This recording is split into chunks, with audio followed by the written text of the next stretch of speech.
बोलिए श्री सीताराम जी महाराज की जय जयकार हो। बोलिए श्री राधा रानी सरकार की जय जयकार हो। बोलिए श्री रामायण महारानी जी की जय जयकार हो। श्री वाल्मीकि जी महाराज की जय जयकार हो। गोस्वामी तुलसीदास जी महाराज की जय जयकार हो। श्री सुखरामदास जी महाराज की जय जयकार हो। श्री दोराहा बाबा की जय जयकार हो। परम पूज्य प्रेमानंद जी महाराज की जय जयकार हो। यमुना मैया की जय जयकार हो। सिद्ध बाबा महाराज की जय जयकार हो। मनसला मैया की जय जयकार हो। पथरी वाले हनुमान जी महाराज की जय जयकार हो। श्री खेरापत सरकार की जय जयकार हो। श्री बाबा गुरु महाराज की जय जयकार हो। श्री सतगुरुदेव भगवान की जय जयकार हो। श्री काका गुरु महाराज की जय जयकार हो। सब गुरु भाइयों की जय जयकार हो। सब संतन की जय जयकार हो। सब भक्तन की जय जयकार हो। अपने अपने माता पिता भाई बंधु गुरु भगवान की जय जयकार हो। और ये संजा आरती महारानी की जय जयकार हो। चलते हैं नित्य प्रतिदिन की तरह श्री वाल्मीकि रामायण के दर्शन करते हैं। वाल्मीकि जी महाराज कहते हैं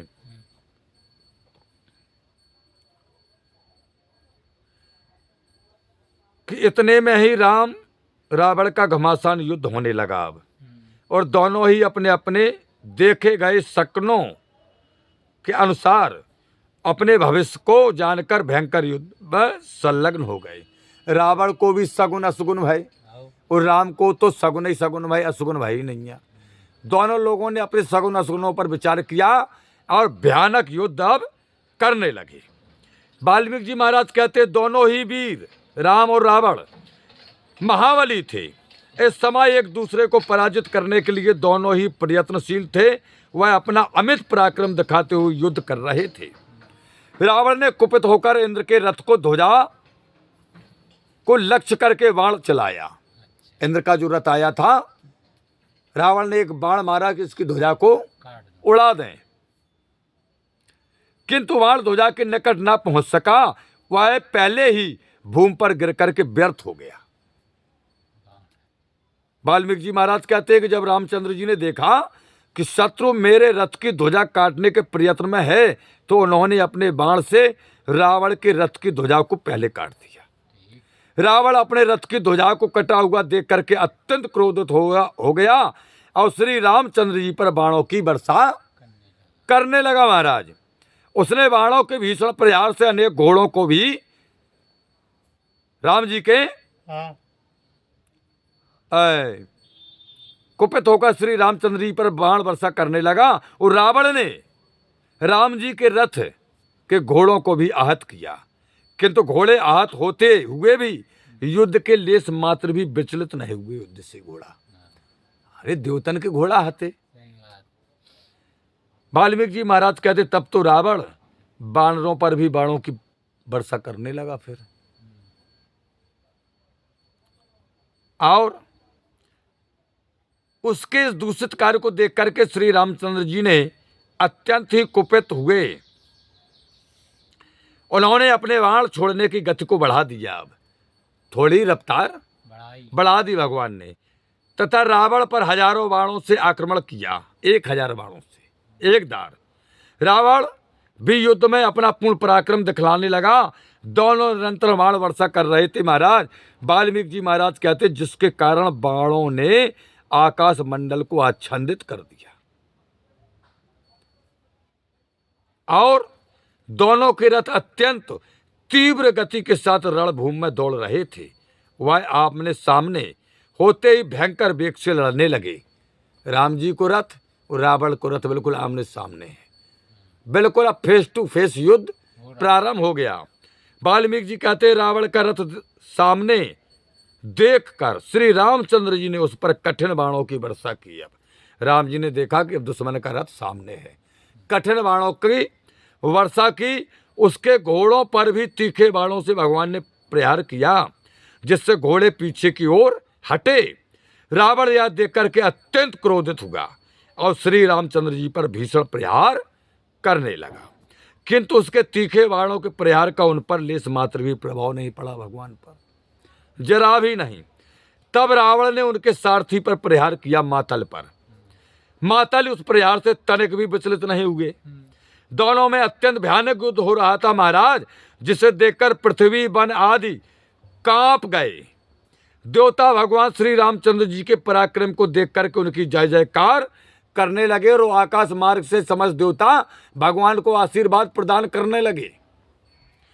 इसके पश्चात श्री रामचंद्र जी ने सांप सर्प के समान भयंकर बाण पूर्ण वेग के साथ बलपूर्वक रावण के सर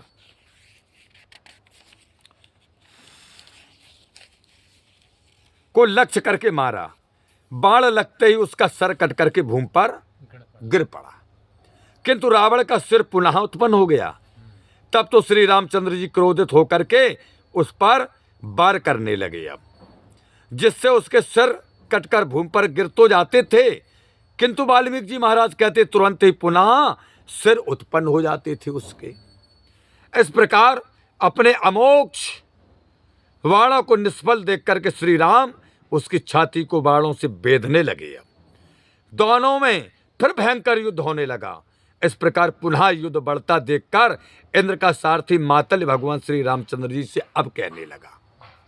मातली ने कहा कि भगवान रघुनाथ जी, जो समय देवताओं ने रावण की मृत्यु का बतलाया था वह समय अब आ गया है। यह मातल ने बताया। चलते समय देवताओं ने पूरी डायरी समझाती थी, मातल को शक्ति दी थी, सब बतलाया था। मातल कहता भगवान, जो समय देवताओं ने रावण की मृत्यु का बतलाया था वह समय अब आ चुका है, इसलिए आप इसके वध के लिए ब्रह्मास्त्र का प्रयोग करें। मातल के वचन सुनकर उन्हें मुनिवर अगस्त के दिए हुए अस्त्र का स्मरण हो आया, जो मुनि अगस्त ने दिया था। यह अस्त्र अमोघ था। इसे ब्रह्मा जी ने तीनों लोकों की विजय के लिए इंद्र को दिया था। तीनों लोकों की विजय करेगा ये ब्रह्मास्त्र, इंद्र को दिया था। वह पर्वत के समान बोझित अस्त्र अत्यंत ही देदीप्यमान सुंदर था। उसकी धार में वायु, अग्नि, सूर्य वर्तमान थे और ये यमराज के समान भयंकर था। परम प्रतापी महात्मा रामचंद्र जी ने जब इस ब्रह्मास्त्र को उठाया था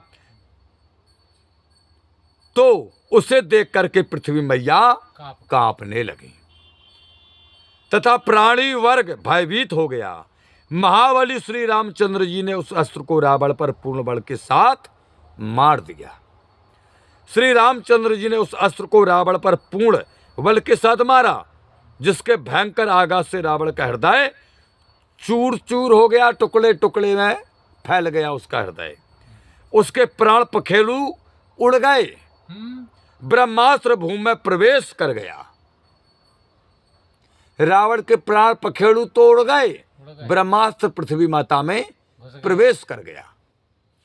राक्षस राज रावण को मरा हुआ देख करके राक्षस गण भयभीत होकर इधर उधर भागने लगे, रोने लगे। वाल्मीकि जी महाराज कहते हैं, वानर सेना प्रसन्न होते हुए रावण के मारे जाने और भगवान श्री रामचंद्र जी की जय की घोषणा करने लगे। देवतागण अपने अपने विमानों पर चढ़ करके महाराज भगवान श्री रामचंद्र जी पर पुष्पों की वर्षा करने लगे युद्ध भूमि में, तथा आकाश में महात्मा ऋषि आदि साधुवाद देने लगे। रावण की मृत्यु से सुग्रीव, अंगद, विभीषण आदि के मनोरथ पूर्ण हुए।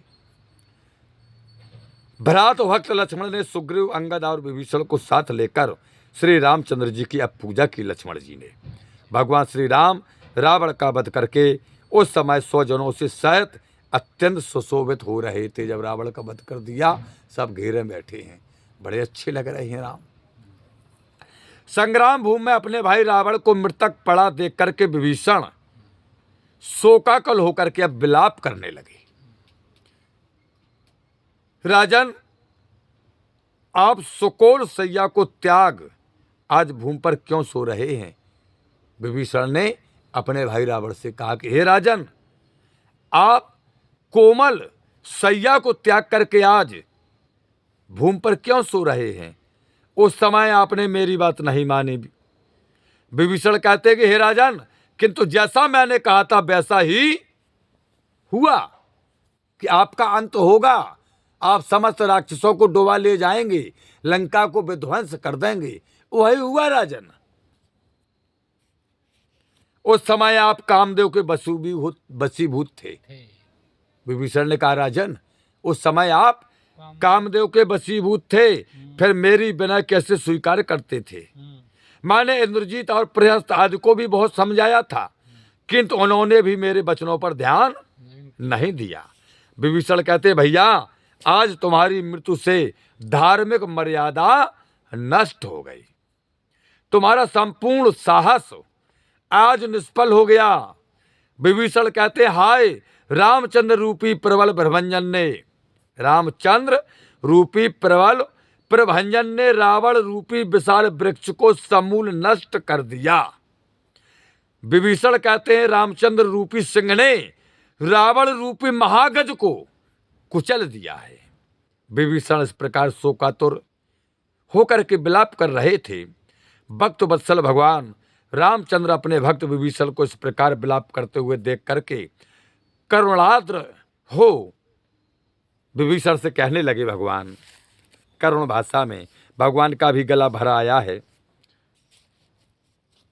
भगवान कहते हैं कि हे धर्मज्ञ विभीषण, उसने युद्ध में बड़ा पराक्रम दिखाया है तुम्हारे भाई रावण ने, ये तो हम मानते हैं। भगवान राम ने कहा बड़ा पराक्रम दिखाया है, वह जब तक जीवित रहा साहस पूर्वक युद्ध करता रहा। भगवान बोले, विभीषण वह वीर गति को प्राप्त हुआ है तुम्हारा भाई, उसकी मृत्यु वीरों की मृत्यु है, इसलिए वह शोक से परे हैं। बोले शोक मत कीजिए, वीर है, वो शहीद हुए हैं।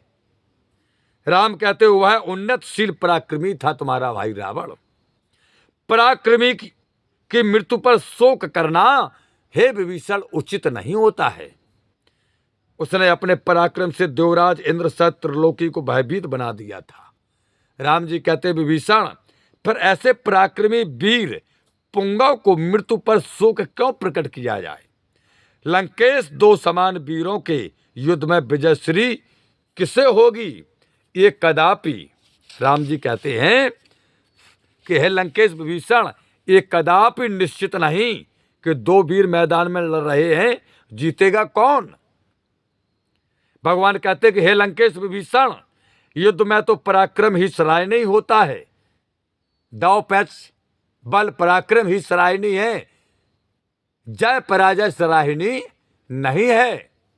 राम जी कहते हैं विभीषण, कौन मारा गया, किसके द्वारा मारा गया, ऐसा विचार प्रशंसनीय नहीं माना जाता। अरे युद्ध में वीर गति प्राप्त करना ही क्षत्रिय श्रेष्ठ कर समझते हैं, इसलिए हे लंकेश सोच त्याग दो तथा भावी कर्तव्य पर अब ध्यान दो कि अब तुम्हारा कर्तव्य क्या है आगे, वो करो। महात्मा श्री रामचंद्र जी के उक्त वचन सुनकर के राम भक्त विभीषण बोले, भगवान जो पराक्रमी रावण इंद्र आदि देवताओं को भी भयकारक था, वही आज आपके द्वारा युद्ध में मारा गया। जो ब्राह्मणों को दान देने वाला, अपने मित्रों को प्रसन्न करने वाला, अपने बैरियों का घातक तथा वेदों का महान पंडित था, उसकी मृत्यु पर मेरा क्या कर्तव्य है बताइए? विभीषण ने कहा, आप जो आज्ञा देंगे। विभीषण ने कहा, मैं उसी को सिरोधार्य करूंगा। विभीषण के उक्त वचन सुनकर के श्री रामचंद्र जी ने कहा कि हे लंकेश, रावण की अंत्येष्टि क्रिया करो अब। और विभीषण, हमारा मनोरथ सफल हो गया है, उसके मरने से हमारे बैर का भी अंत हो गया है, इसलिए तुम्हारा भाई अब मेरा भी भाई ही है। जो रावण है तुम्हारा भाई है, अब वो भी मेरा भाई है। दुश्मन कब तक था? जब तक मेरा वो बैरी था। अब वो मर गया तो बैर भी खत्म। तुम्हारा भाई मेरा भाई है। भगवान ने कहा, हे विभीषण, इसलिए अब तुम्हारा धर्म बनता है कि इनकी अंत्येष्टि क्रिया विधि विधान से कीजिए। रावण वध की कथा समापन हुई। आगे की कथा कल श्रवण करेंगे। बोलिए श्री सीताराम जी महाराज की जय जयकार हो। बोलिए श्री राधा रानी सरकार की जय जयकार हो। श्री रामायण महारानी जी की जय जयकार हो। श्री वाल्मीकि जी महाराज की जय जयकार हो। गोस्वामी तुलसीदास जी महाराज की जय जयकार हो। सब संतन की जय जयकार हो, सब भक्तन की जय जयकार हो। अपने अपने माता पिता भाई बंधु गुरु भगवान की जय जयकार हो। बोलिए पथरी धाम की जय जयकार हो। बोलिए खेरापत सरकार की जय जयकार हो। समस्त श्रोताजनों को, भक्तजनों को हमारी ओर से राम राम।